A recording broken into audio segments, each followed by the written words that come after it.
Hi everybody, Charis here, also Grace of Earth on TikTok and Patreon. This video is actually for my Patreon, but I'm sharing it on my public platforms too to show you guys the kind of things that we'll talk about on there. So hello to everyone who's watching. I'm just sitting out here in nature in LA, getting some sun.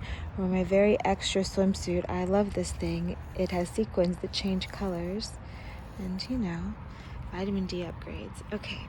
So I came out to pull some cards. I have a few decks that I'm pulling from today. I haven't even gotten into these yet, and I almost always pull the tarot first when I'm going to pull from multiple decks.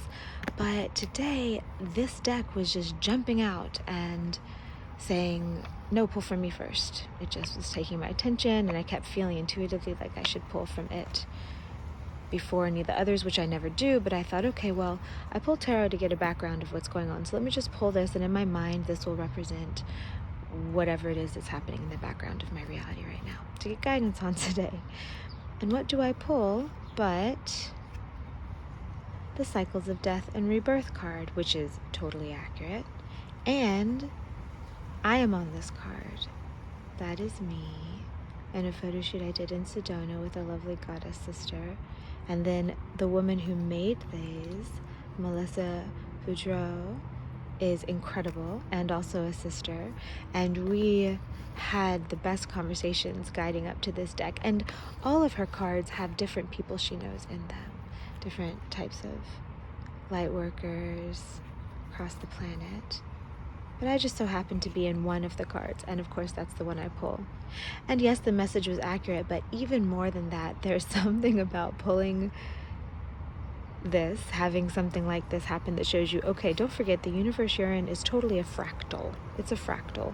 There are little bits of itself all repeated up and down.